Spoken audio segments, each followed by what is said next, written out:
Now, Wellness Wednesday on Fox 54 News, sponsored by Regenesis.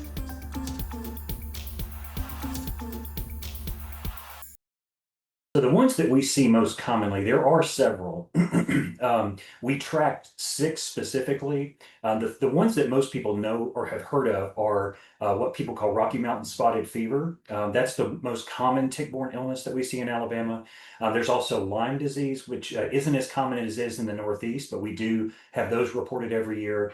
And something called ehrlichiosis, which looks a lot like Rocky Mountain spotted fever. Those are the big 3. So the symptoms can be very non-specific. Most often it's fever, specifically high fever, very bad headache, and then the development of a rash that starts on maybe the wrist or ankles. You can also have muscle or stomach pain, nausea, vomiting. So, but not everyone has a rash. It is very common to have the rash. But the most important thing is if you see development of a persistent fever and especially associated with a rash, whether or not you've been bitten by a tick, then you should probably seek medical care and talk to your healthcare provider. So removing a tick is it's important to do it properly. So there are different methods that you can do, but the main thing you want to do is not to damage the tick. You don't want to burn it or put anything on it. It's very important to do that because you don't want the tick to spread any disease, and damaging it by irritating the tick can actually make it worse. So what is recommended by CDC, and this is also on our website, is when you get a tick on you, is that you try to lift the tick as close to the mouth parts as possible. So you try to lift it away from the skin, grasp with a pair of fine tweezers toward the head and mouth parts, and then pull very gently with consistent force until it lets go.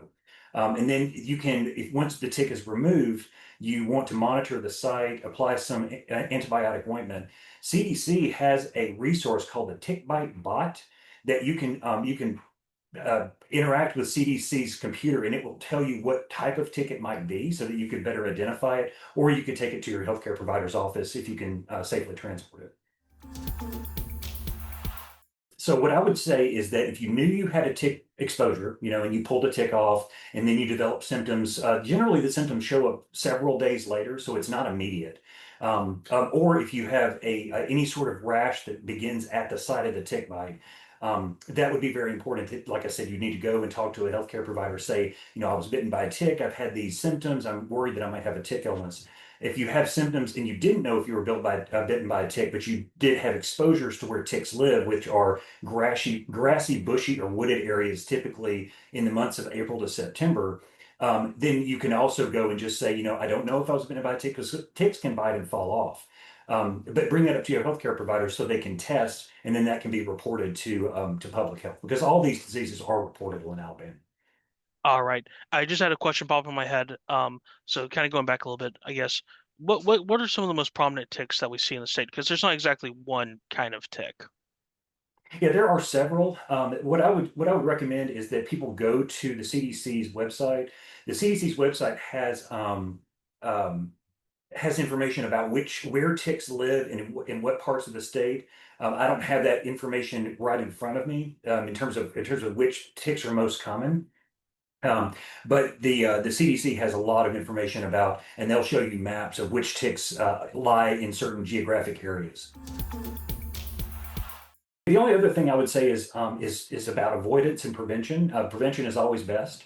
Making sure that you know that if you're going to be in these areas, like I said, those grassy, bushy, or wooded areas, and also animals can carry ticks, making sure that you know that you might be exposed. You can treat your clothing with insect repellent, with something like permethrin. That's also helpful. And then you can also use other insect repellents on your skin. There's several different ones that the EPA recommends. So those are all important for prevention. Well, actually, the incidence of tick-borne infections are increasing nationally. And so it is really important with respect to diagnostics are concerned. So, knowing what ticks we have will help determine what potential pathogens may be present. And that could ultimately help clinicians to identify the specific pathogen that somebody may be infected with.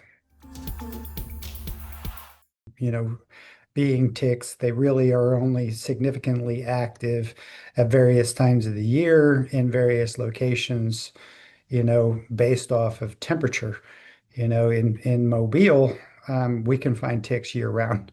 As you get up further north, you'll still probably see ticks year round in Alabama, but as you keep going further north, um, in the winter months, you'll have no activity at all. So as we see changes in climate, as we see movement of host species, you also then get movement and increased activity really at additional times throughout the year. Right? So we have both tick-borne bacterial pathogens and tick-borne viral pathogens, and the treatments for those could be significantly different. A lot of the bacterial pathogens have been associated with chronic illnesses. So you mentioned Lyme disease, and no, we don't see Lyme disease in ticks in Alabama. We have not in our um, surveys to this point seen it in ticks of Alabama. That doesn't mean people don't wind up becoming infected or aren't infected by something similar, but ultimately that can turn into a more chronic condition. And if you catch it early, there's arguments to say early treatment could help ward off some of those long-term sequelae that would be associated with infection. I think the biggest thing is for folks to understand that just because you get bit by a tick doesn't mean you're necessarily going to be infected with something, right?